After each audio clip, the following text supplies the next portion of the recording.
Hi சரி friends, Siddharth Sundararajan. So இந்த வாரத்துக்கு சினி எபிசோட் பார்க்க போகிறோம். ஸோ ரொம்ப டைம் வேஸ்ட் நம்ம சீக்கிரமாக போயிடுவோம். ஸோ ஃபர்ஸ்ட் வந்துட்டு கூலி படம் வந்துட்டு ஒரு சிம்பிளான ஸ்டோரி, ஒரு சூப்பரான படமாக அமைஞ்சிருக்கு. நிறைய பேர் இந்த படம் நல்லா இல்லை அப்படின்லாம் சொல்லிட்டு இருக்காங்க. பட் அதெல்லாம் நம்பாதீங்க. ஒரு நல்ல படம், ஒரு நல்ல கதை, ஒரு நல்ல ஸ்க்ரீன் பிளே எல்லாமே இருந்துச்சு. சின்ன சின்ன பிளாஸ், சின்ன சின்ன ஓவரான ஆக்ஷன் சீக்வன்ஸ், நிறைய லாஜிக் மீறல்கள் இதெல்லாம் இருந்தாலும் கூட ஓவரலாக ஒரு நல்ல படமாக அமைஞ்சிருக்கு. லோக்கியோட ஃபிலிமோகிராஃபியில் என்ன வைக்க சொன்னீங்க அப்படின்னா டாப் 6 ஃபிலிம்ஸில் வந்துட்டு நான் 5வது இடத்துல இந்த படத்தை வைப்பேன். So it's a nice film. மாநகரம் தான் 6th பிளேஸ்ல இருக்கிறது, இந்த படம் 5வது இடத்துல இருக்கு. So it's a nice film, not a west film அப்படிங்கிறத சொல்லிட்டு அடுத்து அப்படியே மூவ் பண்ணுவோம். ஸோ டாக்கிங் அபவுட் கூலி, லோகேஷ் கனகராஜோடைய நெக்ஸ்ட் ப்ராஜெக்ட்ஸ் படி பார்க்கும்போது அவருடைய எல்சியூல பென்ஸ் அப்படிங்கிற படம் ரெடி ஆகிட்டு இருக்கு. ஸோ கூடி சீக்கிரம் இந்த படம் ரிலீஸ் ஆக போகுது. ஷூட்டிங் வந்துட்டு இன்னும் கம்ப்ளீட் ஆகல, போய்கிட்டு இருக்கு. அண்ட் சில ரஷஸ் எல்லாமே வந்துட்டு லோகேஷ் வந்துட்டு காட்டியிருக்காங்க. பட் லோகேஷ் வந்துட்டு நீங்க படம் ஃபுல்லா முடிச்சுட்டு வாங்க, உங்களுடைய கலர்ல இந்த படம் இருக்கட்டும். எல்சியூல அதாவது இந்த டைரக்டர் இருக்காரு இல்லையா, ரெமோ படத்தையும் சுல்தான் படத்தையும் எடுத்தவர் தான் அவரு. ஸோ உங்களுடைய கலர்ல இந்த படம் இருக்கட்டும், நான் பார்க்க மாட்டேன், நீங்க படம் முடிச்சுட்டு வாங்க அப்படிங்கிற மாதிரி சொல்லியிருக்காரு. ஸோ படம் வந்துட்டு இன்னொருக்கு ரன் ஆயிட்டு இருக்கு ஷூட்டிங். ஸோ அதை தொடர்ந்து அப்படியே லோகேஷோடைய ஜி ஸ்வாட் ப்ரொடக்ஷன் ஹவுஸ், அந்த ப்ரொடக்ஷன் ஹவுஸ்ல இருந்து மிஸ்டர் பாரத் அப்படிங்கிற ஒரு படம் ரெடி ஆயிட்டு இருக்கு. ஸோ ஃபைனலி யூடியூப் சேனல்ல இருந்து 2 பேர், பாரத் அப்படிங்கிறவரும் ஒருத்தர் டேரக்டர், இன்னொருத்தர் ஆக்டர், பாரத்ங்கிறது நடிச்சிருக்காரு. ஸோ மிஸ்டர் பாரத் அப்படிங்கிற படம், அந்த படம் வந்துட்டு ஃபுல் ஷூட்டிங் கம்ப்ளீட் ஆயிடுச்சு. இப்போதைக்கு போஸ்ட் ப்ரொடக்ஷன் இருக்கு, கூடிய சீக்கிரம் ரிலீஸ் ஆயிடும்.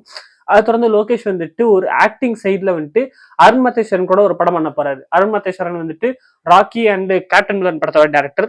கேப்டன் மில்லன் நிறைய பேர் பார்த்திருப்பீங்க, பட் ராக்கி பார்த்திருப்பீங்களான்னு எனக்கு டவுட் தான். ராக்கி நான் சஜஸ்ட் பண்ற one of the finest action drama film. A rated, obviously பயங்கர ரத்தம்லாம் இருக்கும். ஸோ பக்காவான ஏ ரேட்டட், கூலி மாதிரி கிடையாது. ஏ ரேட்டடுக்கு ஜஸ்டிஃபிகேஷன் இருக்கிற மாதிரி சூப்பரான ஒரு படம் பாருங்க. ஸோ அந்த டேரக்டர் கூட இப்போதைக்கு நம்ம லோகேஷ் வந்துட்டு ஒரு படம் பண்ண போறாரு. அக்டோபர்ல ஒரு ஷூட் போக போறாங்க. அதுக்காக தான் இப்போ இந்த உள்வரின் மாதிரி லுக்கை வச்சுட்டு இருக்காரு. ஸோ அதுக்கு தாடி வச்சிருந்தாரு. இப்போதைக்கு இந்த லுக்கை மாத்தணுமே அந்த படத்துக்காக தான் அக்டோபர் ஷூட் போக போறாங்க. So Lokki as an actor, as a hero எப்படி இருக்காருன்னு சொல்லிட்டு நம்ம வெயிட் பண்ணி பார்ப்போம். அப்படிங்கிட்ட வந்தோம்னா துல்கர் சல்மான் வந்துட்டு தமிழ்ல ஒரு படம் பண்ணிட்டு இருக்காரு, காந்தா. படம் முடிஞ்சிச்சு, இப்போதைக்கு டீசர் ரிலீஸ் பண்ணியிருந்தாங்க. ஸோ படத்தோடைய பிளாட் லைனை பொறுத்த வரையுமே வந்துட்டு ஒரு 80s நடந்த ஒரு தமிழ் ஆக்டர்ஸ்க்கு நடுவில் நடந்த ஒரு விஷயம் அப்படிங்கிற மாதிரி சொல்றாங்க. யார் என்னங்கிறது கிளியரா தெரியல, பட் உண்மை சம்பவம் அப்படிங்கிற மாதிரிலாம் சொல்லிட்டு இருக்காங்க, எனக்கு தெரியல. ஸோ டீசர் வச்சு பார்க்கும்போது அப்பா சமுத்திரகனி, பையன் துல்கர், ஸோ இவங்களுக்கு நடுவில் ஆக்டிங்குள்ளேயே ஒரு ரைவல்ரிங்கிறது சுத்திக்கிட்டு இருக்கு. ஸோ அதுக்கு நடுவில் என்ன விஷயம் நடக்குது அப்படிங்கிற மாதிரி தான் படம் வந்துட்டு போகுது. ஸோ டீசரே ஒரு மாதிரி ஒரு வித்தியாசமா நல்லா இருக்கு. ஸோ படமும் நல்லா இருக்கும்னு சொல்லிட்டு நினைக்கிறேன். ஸோ வெயிட் பண்ணி பார்ப்போம். செப்டம்பர் 12 ரிலீஸ் ஆகுது. ஸோ பார்க்கலாம்.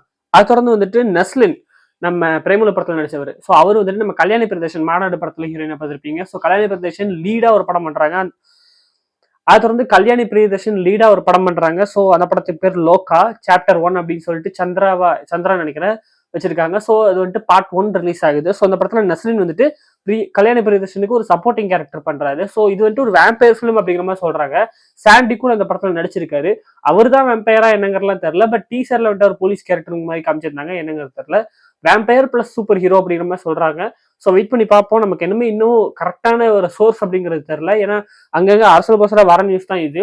வேம்பயர் ஃபிலிம் அப்படின்னு சொல்லிட்டு சாண்டி சொல்லியிருந்தாரு, பட் சூப்பர் ஹீரோ ஃபிலிம்னு சொல்றாங்க. என்ன நடக்குதுன்னு சொல்லிட்டு நம்ம ட்ரையல் வந்துச்சு அப்படின்னு தான் தெரியும். ஸோ இந்த படம் வந்துட்டு ஆகஸ்ட் 28 ரிலீஸ் ஆகுது. ஸோ இந்த மாசமே ரிலீஸ் ஆகுது. அதுக்குள்ள ட்ரையல் ரிலீஸ் பண்ணாங்கன்னா நமக்கு இன்னும் கொஞ்சம் கிளாரிட்டி கிடைக்கும். ஸோ வெயிட் பண்ணி பார்ப்போம். இந்த படம் மேல எனக்கு ஒரு நம்பிக்கை இருக்கு, நல்லா இருக்கும்னு சொல்லிட்டு. ஸோ வெயிட் பண்ணி பார்க்கலாம். அது வந்துட்டு நிவின் பாலியும் நயன்தாராவும் சேர்ந்து டிஎஸ் ஸ்டூடெண்ட்ஸ் அப்படிங்கிற ஒரு படம் நடிச்சிருக்காங்க. ஸோ அந்த படத்தோட டீசர் விட்டுருந்தாங்க. ஸோ இதன்படி பார்க்கும்போது நம்ம நிவின் பாடி வந்துட்டு ஒரு டீச்சரா இருப்பார் போல இருக்கு ஒரு ஸ்கூல்ல. அந்த ஸ்கூல்ல நயன்தாராவும் போய் டீச்சரா சேர்றாங்க. அதுக்கு நடுவில் அவங்களுக்குள்ள ஒரு லவ் மாதிரி போகுது. அதுக்கப்புறமா தெரியுது நயன்தாரா போலீஸ் அவங்க வேற ஒரு விஷயத்துக்காக வந்திருக்காங்கன்னு சொல்லிட்டு. அப்புறம் என்ன நடக்குது அப்படிங்கிற மாதிரி ரொம்ப ரொம்ப குட்டி டீசர் தான். இன்னும் வந்துட்டு இதை பெருசா பிளாட்டை ரிவீல் பண்ணல. ஸோ படம் அடுத்த ட்ரெய்லர் ஏதாவது வந்துச்சு அப்படின்னா தான் நமக்கு இன்னும் டீட்டெயிலான ஒரு பிளாட் லைன் அப்படிங்கிறது கிடைக்கும். ஸோ நயன்தாரா மலையாளத்துல போய் பண்ற படம், பட் அவங்க தமிழாவே நடிச்சிருக்காங்க, அதாவது தமிழ் கேரக்டராகவே நடிச்சிருக்காங்க. பிரேமம் படம் மாதிரி. அவர் அவர் வந்துட்டு கேரளாவை சேர்ந்தவர், இவங்க தமிழ்நாடை சேர்ந்தவங்க அப்படிங்கிற மாதிரி நடிச்சிருக்காங்க. ஸோ வெயிட் பண்ணி பார்ப்போம் இந்த படம் அப்படின்னு சொல்லிட்டு. பிரேமலு 2 படத்தோடைய ஷூட்டிங் ஸ்டார்ட் ஆயிடுச்சு. ஸோ ஆல்ரெடி ரொம்ப நாள் முன்னாடி ஸ்டார்ட் ஆக வேண்டியது, டிசம்பர் மந்தே இந்த படம் ரிலீஸ் ஆக வேண்டியது. பட் கிளைமேக்ஸ்ல வந்துட்டு சில சாட்டிஸ்பாக்சன் இல்லை அப்படின்னு சொல்லிட்டு ரைட்டர்ஸ் முடிவு பண்ணதுனால இந்த படம் ஷெல்ஃப் பண்ணி இன்னும் கொஞ்சம் ரைட்டிங்ல வேற ஒரு சில விஷயங்கள் எல்லாமே பேசி இப்போதைக்கு ஷூட் போயிட்டாங்க. ஸோ இந்த படம் வந்துட்டு அப்படி பார்க்கும்போது அடுத்த ஜனவரியில ரிலீஸ் ஆகிறதுக்கு வாய்ப்பு இல்லை, இன்னும் தள்ளி போறதுக்கு தான் வாய்ப்பு. ஸோ சம்மர் இல்லை மார்ச்சுக்குள்ள ரிலீஸ் ஆகும்னு சொல்லிட்டு நினைக்கிறேன். வெயிட் பண்ணி பார்ப்போம். அதை தொடர்ந்து காந்தாரா லெஜண்ட் அந்த படத்தோடைய ஷூட்டிங் வந்துட்டு ஃபுல்லா கம்ப்ளீட் ஆயிடுச்சு. ஸோ ஆல்ரெடி இந்த படத்து மேல நிறைய விஷயங்கள் போயிட்டு இருக்குது, நிறைய சாவு நடக்குது, கடவுள் வந்துட்டு இந்த மாதிரி இந்த படம் எடுக்கிறதுல நிறைய தடங்கள் இருக்கு அப்படின்னு சொல்லிட்டு இருந்தாங்க. பட் அதெல்லாம் தாண்டி படம் ரெடி ஆயிடுச்சு. என்னை பொறுத்த வரைக்கும் இந்த கடவுள் இதை பண்றது அதெல்லாம் நம்பிக்கை இல்லை. ஸோ படம் நல்லா வந்திருக்கு அப்படிங்கிற மாதிரி சொல்லிட்டு இருக்காங்க. ஸோ வெயிட் பண்ணி பார்க்கலாம் படம் எப்படி இருக்குன்னு சொல்லிட்டு. October 2 ரிலீஸ் ஆகுது. விராப் வீடியோ மட்டும் தான் ரிலீஸ் பண்ணியிருந்தாங்க. அது வந்து ட்ரெய்லர் எதுவுமே வரல. ஸோ வெயிட் பண்ணி பார்ப்போம். நானினாவுடைய பேரடைஸ் அந்த படத்துல இருந்து ஒரு லுக் ரிவீல் வீடியோ ஒன்று ரிலீஸ் பண்ணியிருந்தாங்க. லுக்கே பயங்கரமா இருந்துச்சு, தரமா இருந்தது. ஸ்ரீகாந்தோட தசரா படத்தோட டேரக்டர் தான் இந்த படத்தை பண்றாரு, அண்ட் அனிருத் மியூசிக் பண்றாரு. அந்த படம் வந்துட்டு ஒரு அட்வென்ச்சர் ஃபிலிமா இருக்கும் அப்படிங்கிற மாதிரி வந்துட்டு நானினா சொல்லியிருந்தாரு ஒரு இன்டர்வியூல. ஒரு அட்வென்ச்சர் ஃபிலிம் அப்படிங்கிற சொல்றாங்க. அதே மாதிரி கூகுள்லயுமே ஏதாவது போட்டிருக்கு. அண்ட் ஆல்சோ வந்துட்டு பயங்கர ஆக்ஷனும் இருக்கும் அப்படிங்கிற மாதிரி சொல்றாங்க. ஸோ வெயிட் பண்ணி பார்ப்போம். ஒரு விஷனரி ஃபிலிமா இருக்கும், ஒரு பயங்கரமான ஒரு வேர்ல்டு கிரியேஷன் இருக்கும் அப்படிங்கிற மாதிரி சொல்றாங்க. வெயிட் பண்ணி பார்க்கலாம். அது தொடர்ந்து அவதார் 3 படத்தோட ட்ரெய்லர் ரிலீஸ் ஆயிருந்துச்சு, ஃபயர் அண்ட் ஆஷ்.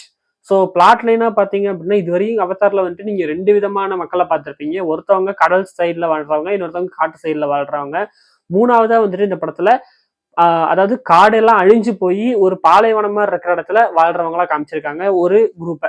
அந்த குரூப்போடைய பாஸ்ட் வந்துட்டு அவங்களுமே காட்டுல தான் வாழ்ந்துட்டு இருந்திருக்காங்க. பட் பக்கத்துல இருந்து எரிமலை வந்துட்டு வெடிச்சு அதனால அவங்க வீடு எல்லாமே அழிஞ்சு போய் இப்போதைக்கு அவங்க கடவுள் நம்பிக்கையெல்லாம் இழந்து, அதாவது பேண்டோரால எய்வா அப்படிங்கிற ஒரு கடவுள் இருப்பாங்களே அவங்களெல்லாம் இழந்து அந்த கடவுள் நம்பிக்கையா இல்லாம நாங்க வந்துட்டு எங்க இஷ்டத்துக்கு தான் இருப்போம் அப்படிங்கிற மாதிரி சொல்லிட்டு மத்தவங்கள வந்துட்டு வெறுத்துக்கிட்டு ஒரு கெட்டவங்களா வாழ்ந்துட்டு இருக்காங்க.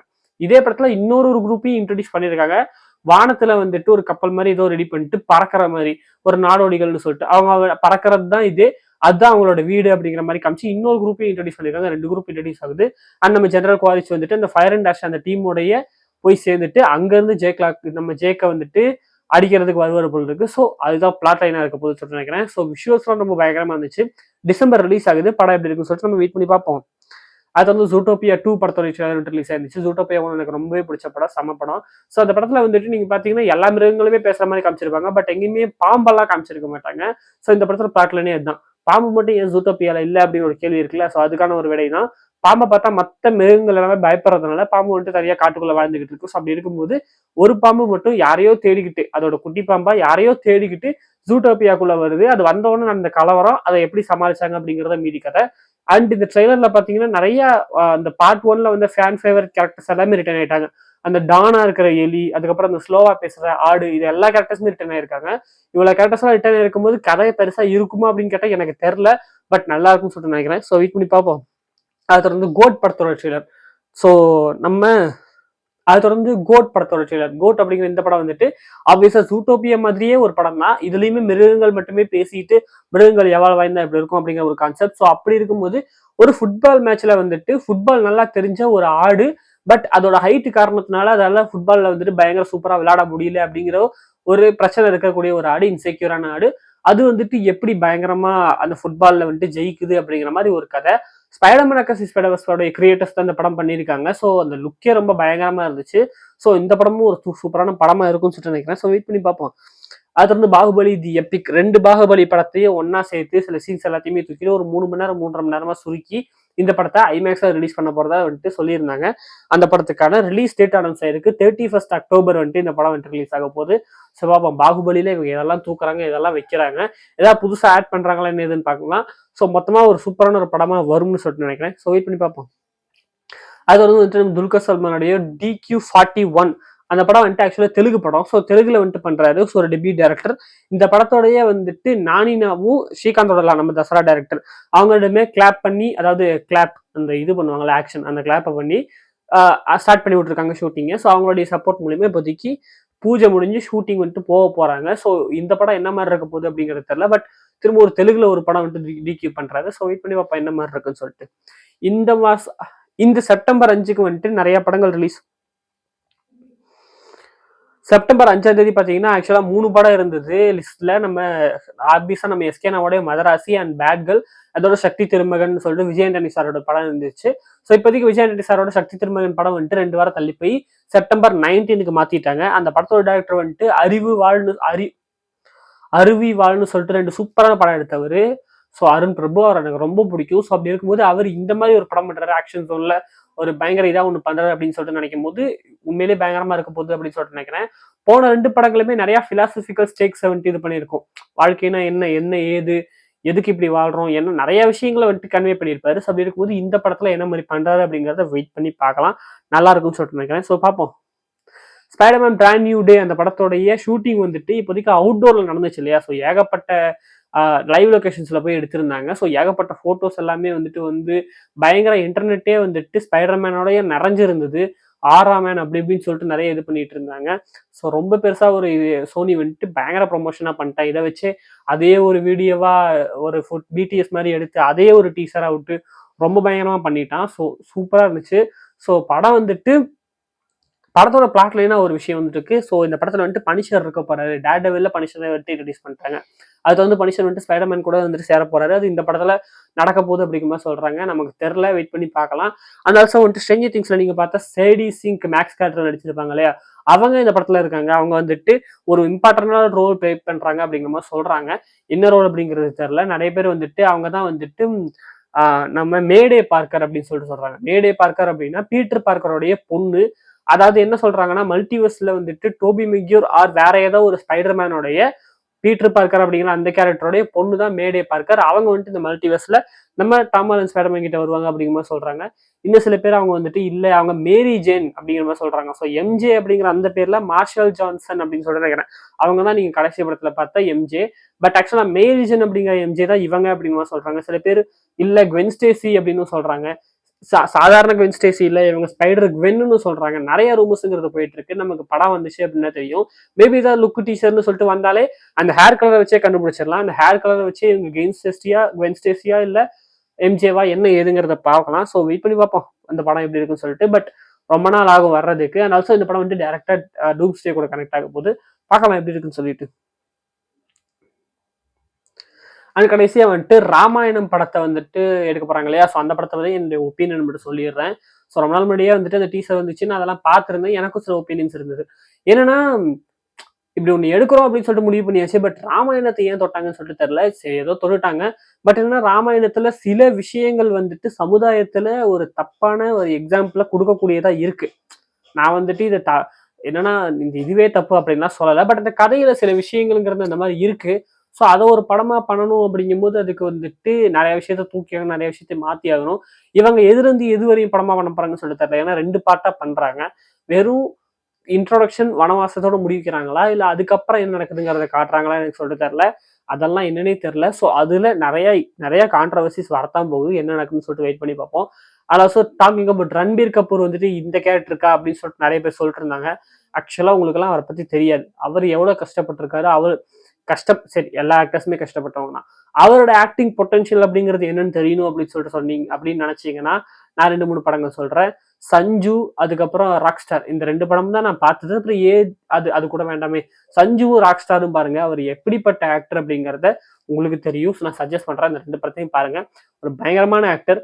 அவரு ராமாராவ் நடிக்கிறதுக்கு ஒர்த்தான ஆக்டர் தான். பட் அவர் மட்டும் ஒர்த்தான ஆக்டர்னு நான் சொல்ல மாட்டேன். அவர் ராமாராவ் நடிக்கிறதுக்கு ஒர்த்தான ஆக்டர் தான். ஸோ சூப்பராக வந்துட்டு கேஸ்ட் பண்ணியிருக்காங்க. ஆனால் சாய் பல்லவி மேம் கேஸ்ட் பண்ணதுக்கும் சில கான்ட்ரவர்சி போயிட்டு இருந்துச்சு. அதை பற்றி எனக்கு கவலை இல்லை. ஏன்னா சாய் பல்லவி மேம் பெர்ஃபெக்டான ஒரு கேஸ்டிங்.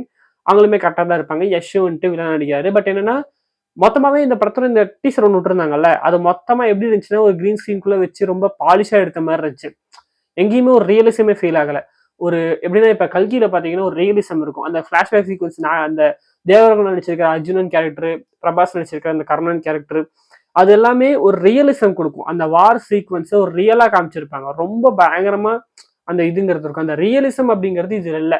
ஃபுல் அண்ட் ஃபுல் இந்த படம் வந்துட்டு ஒரு விஎஃப்எக்ஸ் பேஸ்டா தான் இருக்க போகுது. ஸோ அதுல கொஞ்சம் ரியலிசமும் இருந்திருக்கலாம். பட் இந்த டீசர் அந்த ரியலிசம் இல்லங்கும் போது படம் எப்படி இருக்க போகுதுன்னு சொல்லிட்டு சத்தியமா தெரியல. வெயிட் பண்ணி பார்க்கலாம். படம் எண்டிங்ல ஏதாவது மாறுதா அப்படின்னு சொல்லிட்டு. அதனால இந்த படத்தை வந்துட்டு ப்ரொடக்ஷன் பண்ற அந்த ப்ரொடக்ஷன் ஹவுஸ் அவங்க விஎஃப்எக்ஸ் டீம் அவங்க ஆக்சுவலா ஸ்டார்டிங் ஸ்டேஜ் அவங்க ஆரம்பிச்சப்ப இந்தியாவில தான் அவங்க Indian company VFX company starting ஸ்டேஜ்ல இந்தியாவில இருந்திருக்காங்க. அப்பெல்லாம் நிறைய படங்கள் வந்துட்டு விஎஃப்எக்ஸ் கொடுக்கும்போது படத்தோட முடிச்சுட்டு ரிலீஸ் டேட் அனௌன்ஸ்மெண்ட் 1 மாசத்துக்கு முன்னாடி கொண்டு வந்து விஎஃப்எக்ஸ் பண்ணு அப்படின்னு சொல்லிட்டு நீட்டுவாங்களாமா. ஸோ அவங்களும் விஎஃப்எக்ஸ் பண்ணி அதை முடியாம அரைங்குறைமா ரிலீஸ் ஆகி என்னடா நீ பண்ணிட்டு இருக்கன்னு சொல்லிட்டு திட்ட ஆரம்பிச்சிருக்காங்க. ஸோ என்னன்னா விஎஃப்எக்ஸுக்கு டைம் கொடுக்கணும். பட் நம்ம ஊர் ஆட்களுக்கு அந்த அறிவு இல்லாம இந்த இந்த ப்ரொடக்ஷன் இந்த விஎஃப்எக்ஸ் டீம் கிட்ட வந்துட்டு சொல்லி பணம் கொடுக்காம திட்டிட்டு இருந்திருக்கானுங்க. அப்பதான் நான் யாருன்னு காட்டுறேன்டான்னு சொல்லிட்டு அங்கிருந்து கிளம்பி அமெரிக்கா போயிட்டு அங்க போயிட்டு அந்த ஊர் படங்களுக்கு விஎஃப்எக்ஸ் பண்ணி இப்போதைக்கு ஒரு மிகப்பெரிய விஎஃப்எக்ஸ் கம்பெனியா ரெடி ஆகி திரும்பவும் வந்து இப்ப ராமாயணத்தை எடுக்கிறானுங்க.